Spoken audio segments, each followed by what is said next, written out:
गणेशाय नमः। कार्तिक मास व्रत कथा महात्म्य पहला अध्याय 1। कार्तिक मास का शास्त्रों में विशेष महत्व बताया गया है। इस महीने में जो व्यक्ति भगवान विष्णु और माता लक्ष्मी की उपासना करता है उसकी सारी इच्छाएं पूर्ण होती हैं। साथ ही कार्तिक मास में कार्तिक महात्म्य व्रत कथा का पाठ जरूर करना चाहिए। यहाँ पढ़े श्री कार्तिक महात्म्य व्रत कथा का पहला अध्याय। श्री सूत जी बोले, जब देवर्षि नारद श्री कृष्णचंद्र जी से मंत्रणा करके चले गए तब हर्ष से गदगद होकर सत्यभामा ने अपने पति श्री कृष्णचंद्र जी से कहा, हे स्वामिन, मैं धन्य हूँ, मेरा सफल जीवन धन्य है, मैं अपने को कृतकृत्य समझती हूँ। मेरे जन्मदाता वे माता पिता भी धन्य हैं, क्योंकि उन्होंने निःसंदेह त्रैलोक्य सुंदरी मुझ सत्यभामा को जन्म दिया है। इस सुंदरता का ही प्रभाव है कि आपकी 16,000 स्त्रियों के रहते हुए भी मैं आपको विशेष प्रिय हूँ।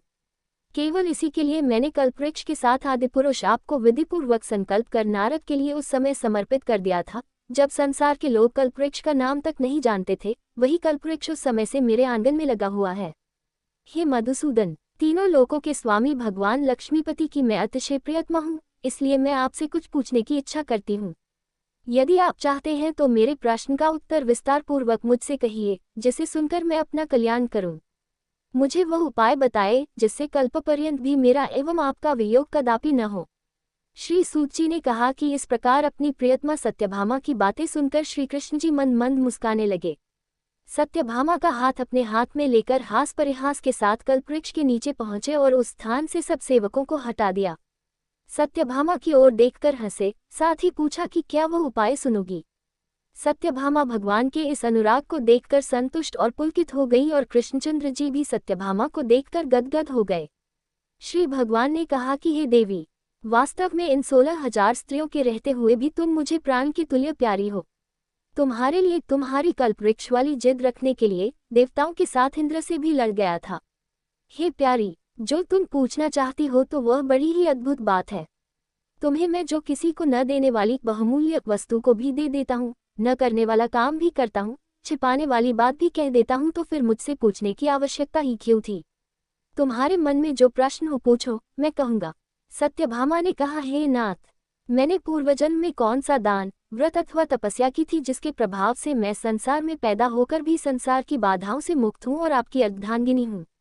सर्वदा गरुड़ पर सवारी करती हूँ, आपके साथ इंद्रादिक देवताओं के यहाँ आपके जाने पर आपके साथ मैं भी जाती हूँ। यही मैं पूछती हूँ कि मैंने उस जन्म में कौन सा शुभ कर्म किया है। पूर्वजन्म में मैं कौन थी, मेरा कैसा स्वभाव था और मैं किसकी पुत्री थी। श्री कृष्णचंद्र जी ने कहा, हे प्रिय, तुम सावधान होकर सुनो, मैं तुम्हारे पूर्वजन्म की कथा कहता हूँ। उस जन्म में तुमने जिस पवित्र व्रत को किया था सो बतलाता हूँ।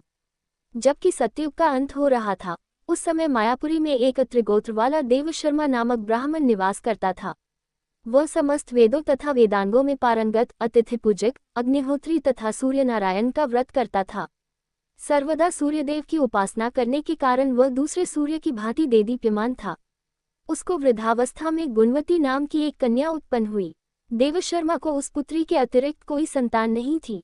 उसने अपनी पुत्री का विवाह अपने एक शिष्य चंद्र के साथ कर दिया।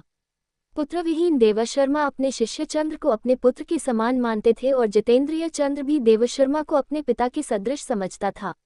एक दिन चंद्र और देवशर्मा दोनों कुश और समिधा लाने के लिए वन में गए और इधर उधर घूमते घूमते हिमालय के समीप एक उपवन में पहुंच गए। तब उन्होंने एक विकराल राक्षस को अपनी ओर आते हुए देखा।